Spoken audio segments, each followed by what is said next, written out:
we see all the talent come to fruition. It is developed. He's rebounding. He's getting, he's passing. He's developing a shot. He's doing all the things that as a superstar that we think he should be doing. We expect from him now.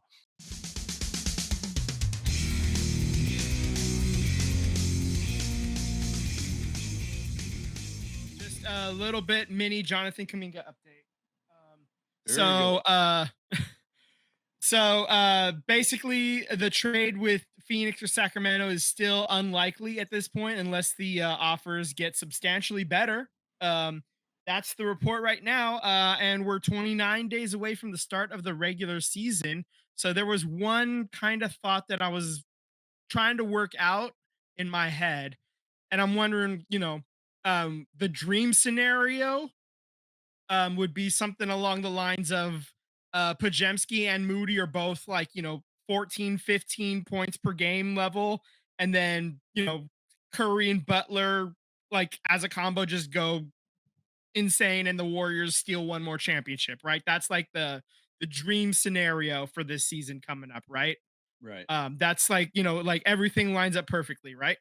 The nightmare scenario, um, this Kuminga saga drags on and just everything goes to crap. Draymond during the season, like, gets some suspensions and injuries, just kind of ruin everything, and there's no playoffs, and Butler demands a trade at some point. Just everything goes off the rails.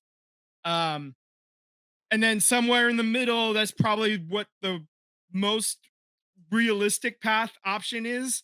I would say Curry gets all NBA numbers and the young ones struggle.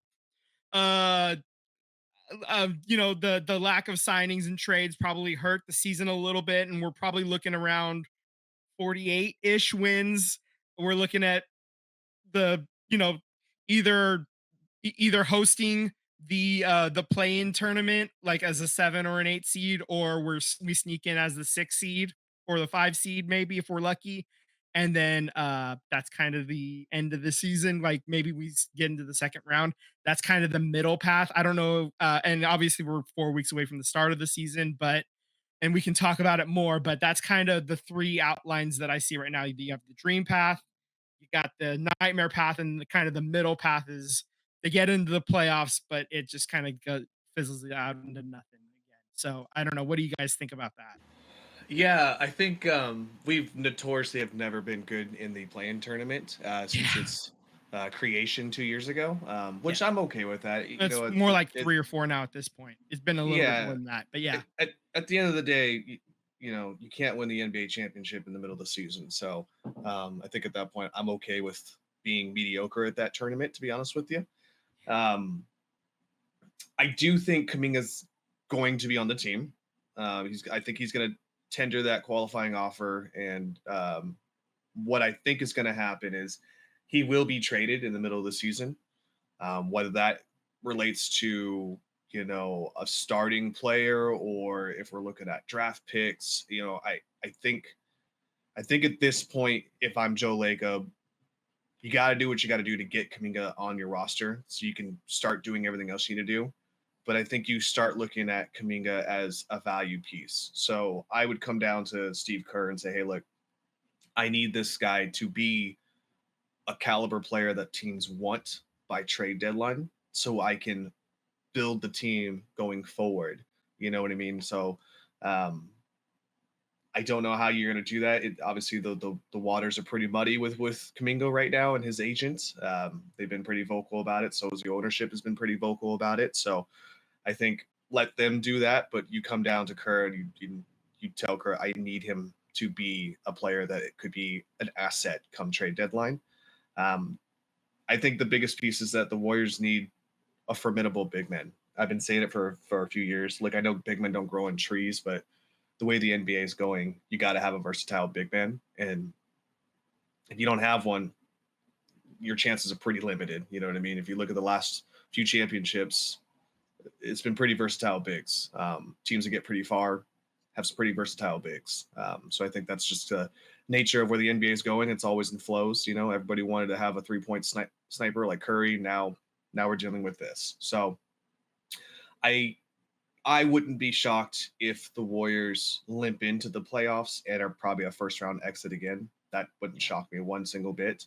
I would argue that the way this team is currently constructed, because we don't know what the rest of the pieces are, I wouldn't be shocked if this team didn't make the playoffs and they were, 11 on that seed over there. So um, I hope they prove me wrong. I hope they have bigger aspirations than what I'm giving them because you should.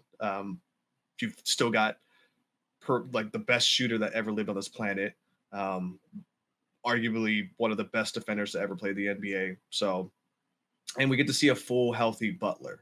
So who knows what that's going to look like come next season? But yeah, I guess I'm optimistically okay with the team being mediocre given the roster's construction right now and the turmoil of what it's going to look like. I mean, even if Kaminga's on the team, what's the chemistry like in the locker room? Is that going to be a downing point? It was kind of an issue with Klay Thompson towards the end. The locker room was really down, and it seemed like spirits got a little bit lifted when he left. Not to say that I don't love Klay Thompson. I have two of his jerseys, but I agree that something about having a positive mindset in the locker room helps quite a bit, especially getting a couple wins there in the season. So I don't know. What do you think, Sam? You think mediocre? You think this team is going to be a 5 or 4 seed in It your mind? definitely hinges. It definitely hinges on this JK thing. Worst case scenario for the Warriors and everybody on the team is the qualifying offer because then I got it up here, guys.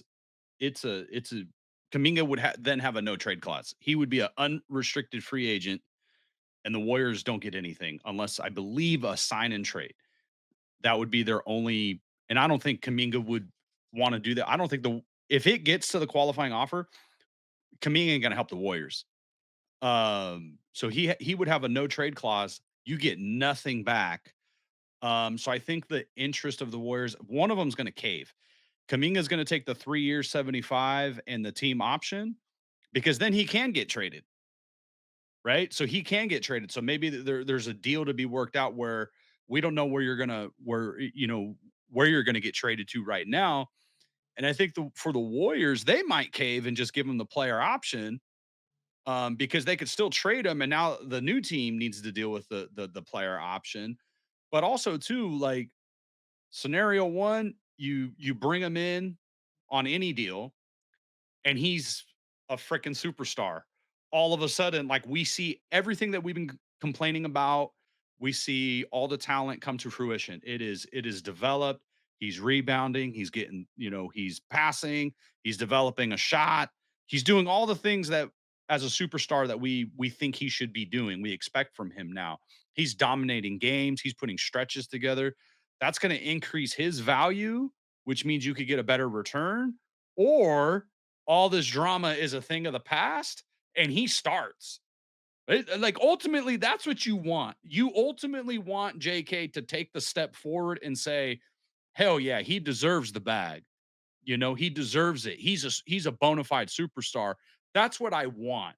Because if he turns into the guy, all this drama is a thing of the past. I don't care what happened because we got a superstar and we got him for $75 million on the cheap, right? That would be a good deal if you have him if he turns into a superstar. I don't know what he's going to turn into, but I think one of them is going to cave and sign. They're going to work something out with this 3 year deal. Maybe it's more money, maybe it's a mutual option. I don't know. I think JK wants the money. I really don't think he wants to take the qualifying offer. I think he wants the 3 year deal. He wants some security. And I think the Warriors want the 3 year deal because it allows them some wiggle room to trade, or if he's really good, you don't need to. Um, as far as wins and where they fall, like I said, if JK's on the team and he turns into that superstar, I could see them being a top 4 team. If he's the JK of what we've seen, I see that more of, 6, 7, 8, 9, 10 seed, depending on injuries and things like that. So it's a Dr. Jekyll, Mr. Hyde type of scenario where I think it's boom or bust. I think the boom is obviously being a top 4 team, and the bust is being stuck in the middle and you just know you're not going to be good enough with this core to get over the top again, and then you burned another year, and Jimmy Butler's a year older, and Steph's a year older, and Draymond's a year older, and you got no options to add to this roster. And we talk about it all the time. The worst place you can be as a team, as a franchise, is in the middle of just being mid because you're not getting good draft picks and you're aging, so you're just kind of stuck. Um, so that's kind of how I see it. It all depends on the JK situation and what version of JK we get. So I see it as a boomer bust market.